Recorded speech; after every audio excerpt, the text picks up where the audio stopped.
Welcome back to the Blade Lab. I have kind of a special review today. This is concerning the Blaurock Blades BRB4 XL. I'm going to go right to it. You've already seen this anyway. So, did you like my intro? A little over the top? Maybe. Anyway, this knife was a little bit harder to come by for me. These are made in Germany by a gentleman named, let me show you his microfiber, Jan Ole Blaurock, if that's how you pronounce it in German. I'm purely guessing.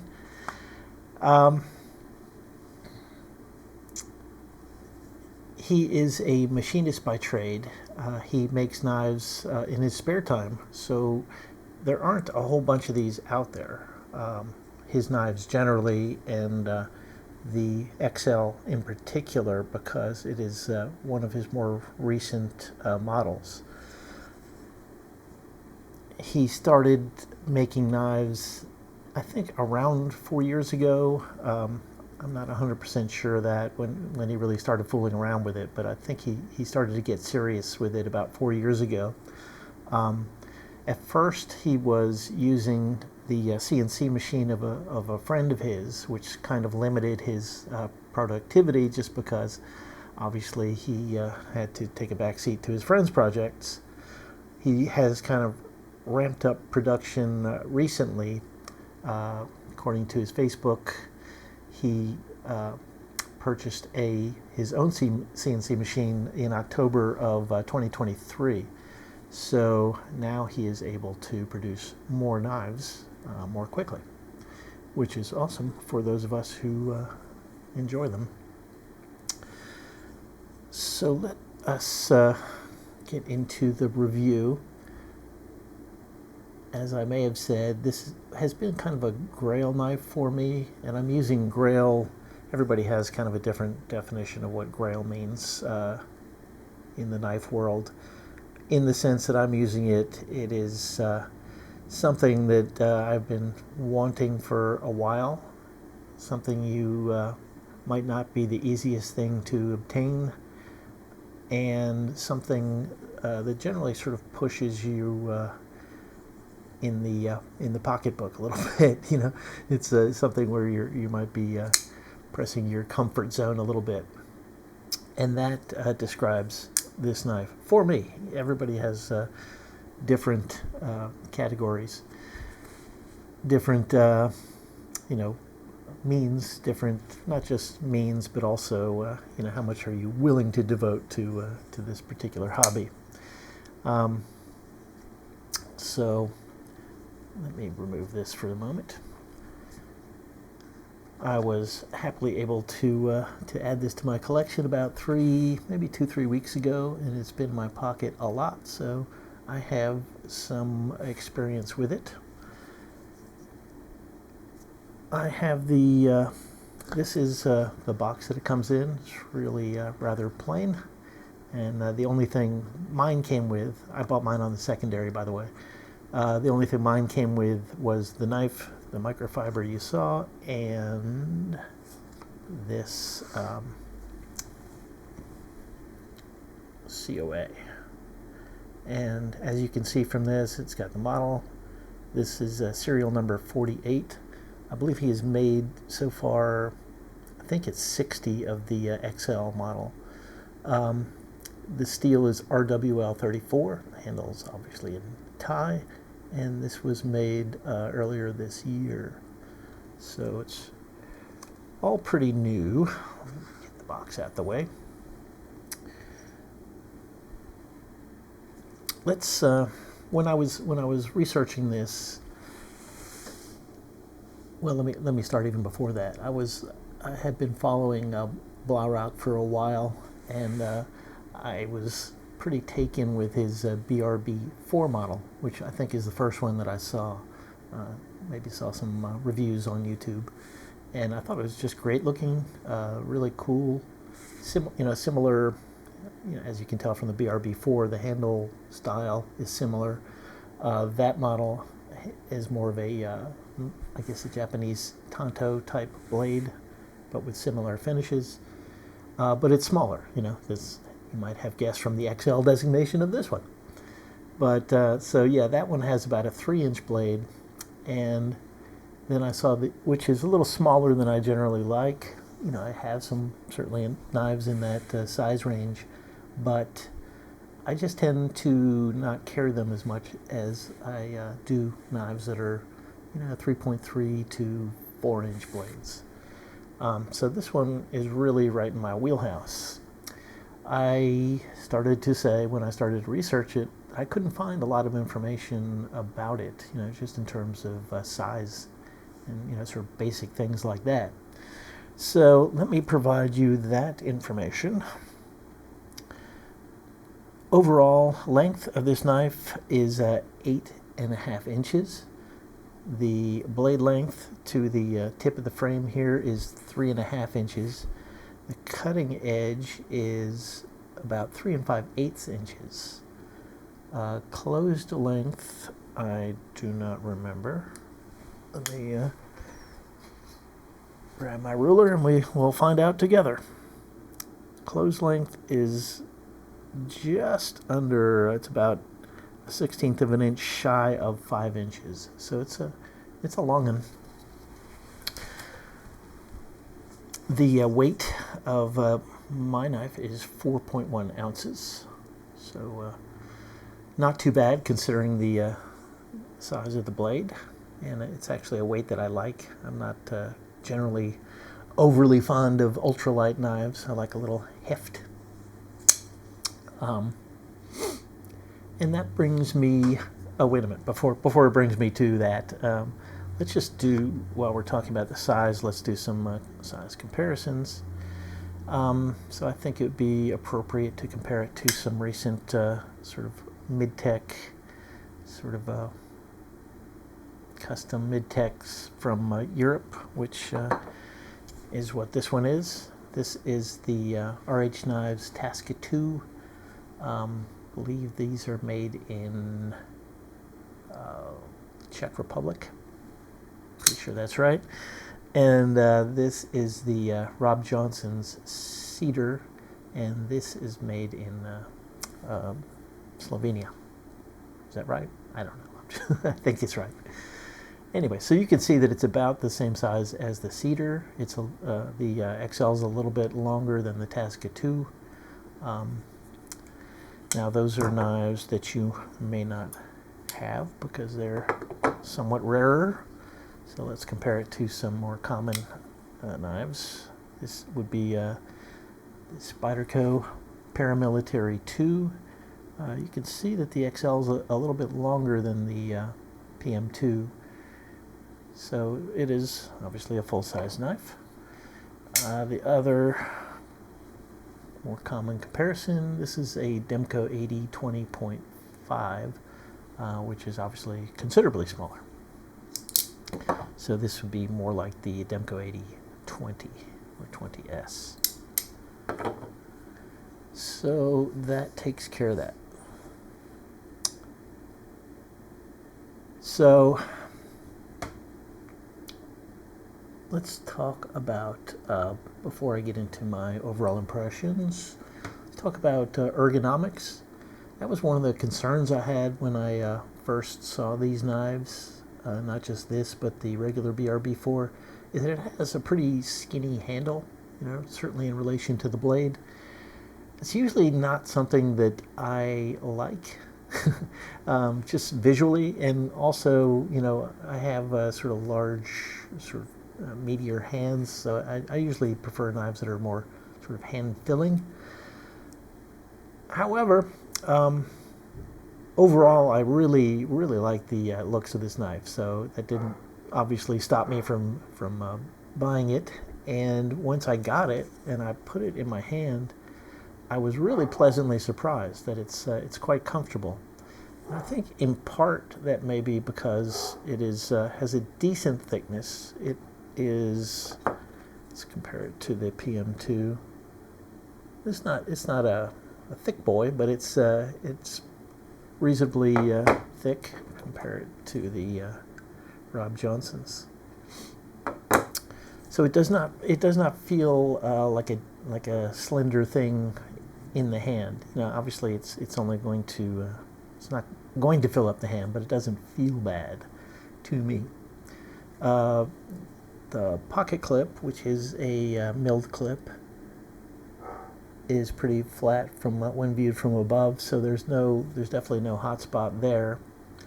You can choke up on this because it has a pretty decent flat spot, so that's also a pretty comfortable position and relatively safe because this is a fair bit higher than the blades, so you're not nestled right up against the heel of the blade.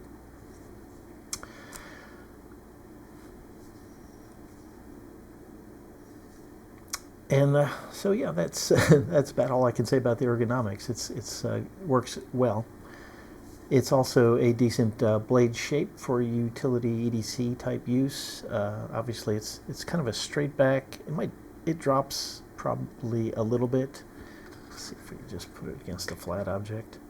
So you can see, yeah, there's an ever so slight drop to it.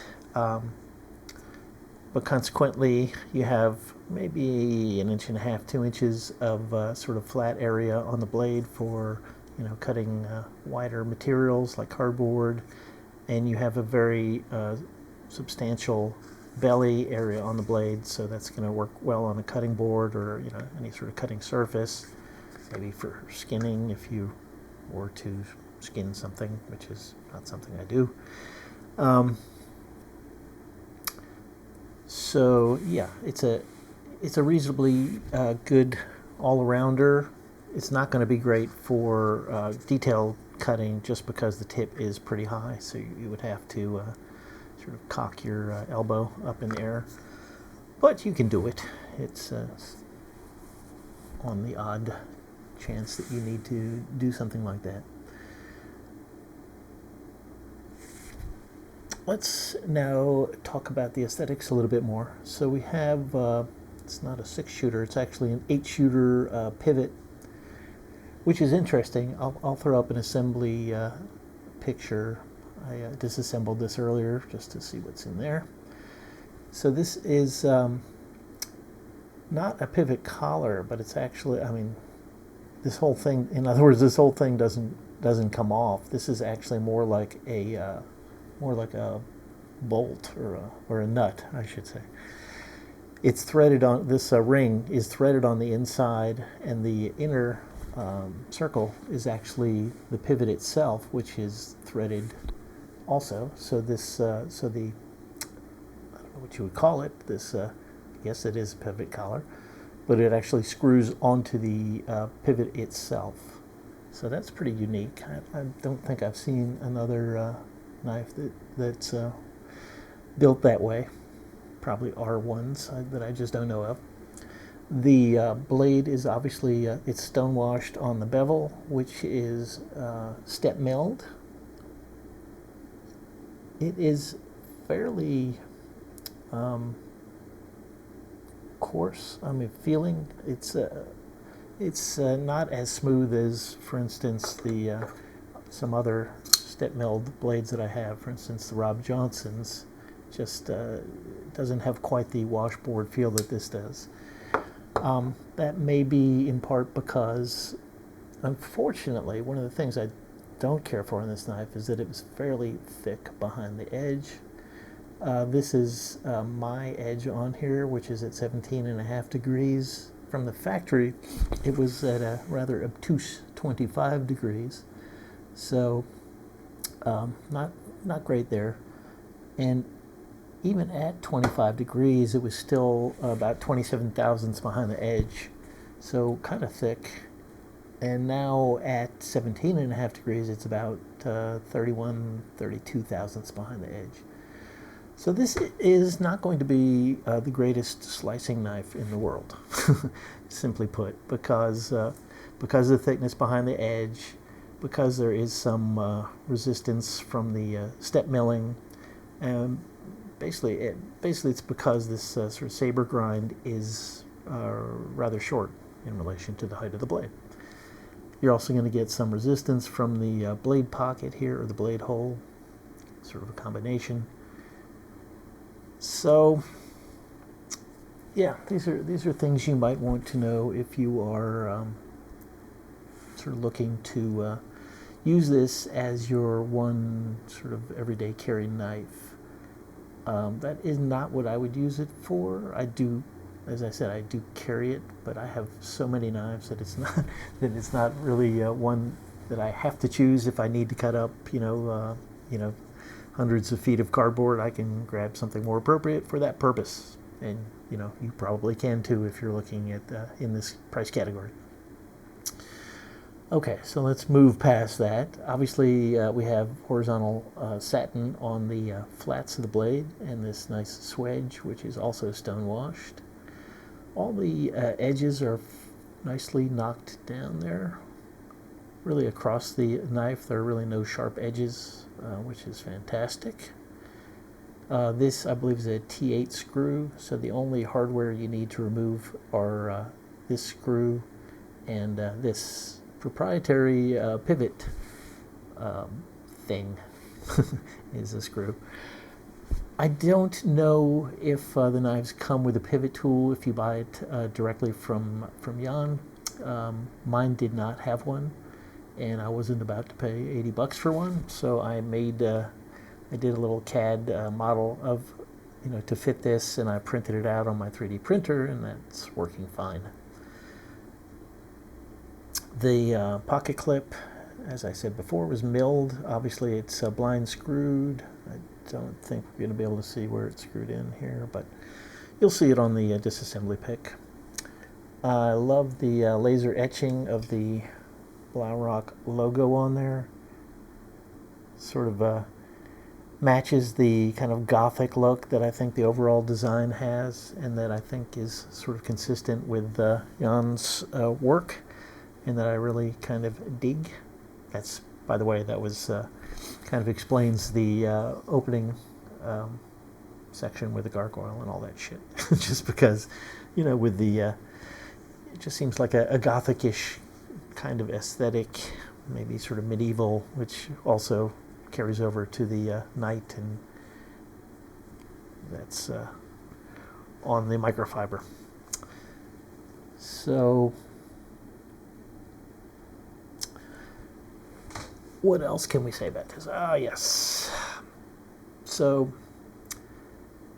let's talk about one nitpick I have. Obviously, is the blade grind. Just the thickness of it. Don't love that. Another problem is the sharpening choil, which sort of extends. You can see how this is already sort of widening out. So the choil extends into the heel of the blade. And unfortunately, this is one of these cases where you're not really going to be able to cut a deeper choil, because when you fold the knife, the stop pin hits pretty close to the heel of the blade. It's going to be hard to show this. I could get a flashlight, but take my word for it. The stop pin hits about here. So you don't want to carve that out, because if you did, when you close the knife, the blade is going to go past where the stop pin is supposed to stop it, and it's probably going to hit the inside of the backspacer and flatten your edge. So not ideal. Could even be a problem with multiple sharpenings. So I would hope that's something that Jan would tend to in the future. Just either reposition that stop pin so that you have more space to sharpen, or do an internal stop pin, which would also alleviate the problem. Another nitpick I have, first of all, I love the design of the pocket clip. It has decent enough clearance. It is reasonably springy because it's thin enough, but it's kind of hard to get in and out of pocket, and I believe that's because of the proximity to the lock bar cutout, the lock bar relief cutouts. So it tends to jam a little bit going in and out, which I do not love. I think the way to fix that would be to move the cutouts to the inside of the lock bar rather than the outside. And I don't see a lot of other options because the handle is so thin. Presumably you could shorten the clip, but it's already reasonably short. That might be one thing, but yeah, maybe so. Maybe you could try that. In any case, those are all my nitpicks on the knife. And, you know, if this wasn't so good looking, and it's just something, you know, relatively rare, and in a category of knives that consist of things that I will carry and use, but not use hard, then those things would have prevented me from purchasing the knife. But it is not going to be a knife that I'm going to be doing a whole shit ton of cutting with. So it turns out that it's not that really a big of a deal. I can, as long as you keep the knife sharp, it will cut pretty well, despite the geometry. The pocket clip issue is, you know, it's not great, but it's not the worst I've ever seen either. And so it goes. On the positive side, I've already talked about the looks. I didn't specifically mention the milling on the flats of the scales. This is what Jan refers to as his style 2 of the BRB XL, BRB4 XL. I quite like it.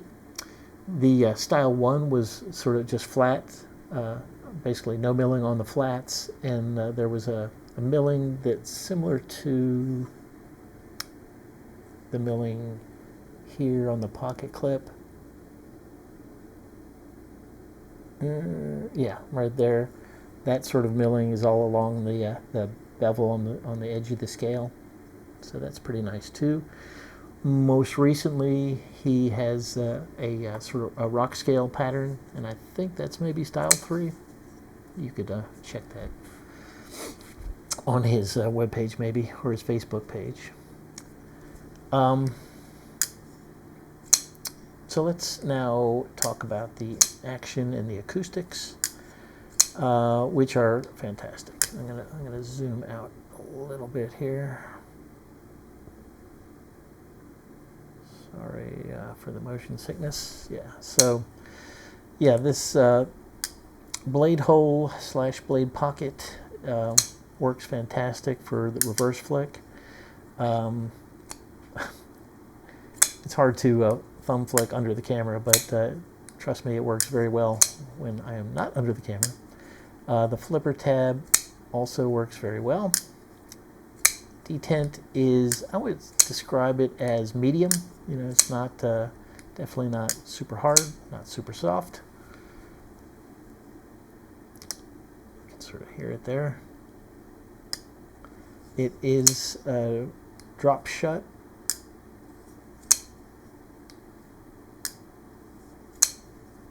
Hard to see from on top of the camera, but yeah. The lock bar, I forgot to mention earlier, but the lock bar access is good. It's a little bit, the show scale is a little cut a little lower than the lock bar side, so you can easily get in there to release the lock bar. The tension on it is medium, also pretty easy to disengage.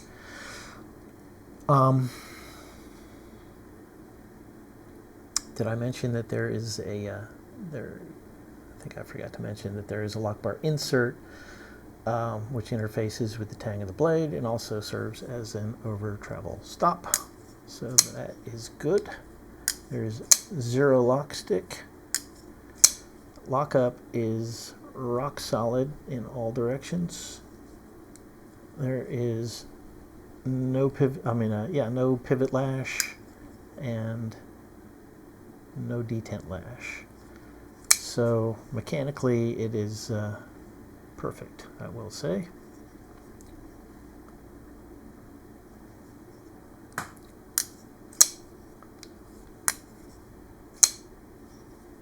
And with that, I believe I have covered the gamut. Sorry if it was a bit all over the place. I don't really have an outline for this one. Yeah, overall impression, it has become one of the favorite knives in my collection. I just, and that's mostly for the aesthetics and for the action. I said I was going to talk about acoustics, which are, you can hear it for yourself. Let me just move it closer to my mic.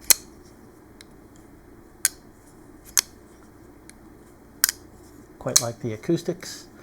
It is not a loud knife, so you're not going to, prevent your significant other from watching his or her television show if you're madly flipping on the couch, as some people might do. And I'm sure I've forgotten something, but what else could there be? Oh, yes. I wanted to talk about, I adverted somewhat to availability. These are available, they are obtainable, I should say, but they are not the easiest knives to get a hold of. They are now being, I believe, sold directly only via Jan's Facebook page. So you will have to get on his Facebook page and monitor that to see what he does is he will produce a batch of whichever model he's making, and these can come in different styles, different variations, different steels, different anno. So you have to keep an eye on that and be ready to enter his lotto when he is ready to do a drop, and you can obtain them that way. There's also a Facebook page for resale of Blaurock knives, so you might be able to find one there. That's actually how I got this one. I've also seen them pop up on Blade Binge and on Blade Forums just recently, actually, when this exact knife came up. So you might check that if you're interested, see if it's still available.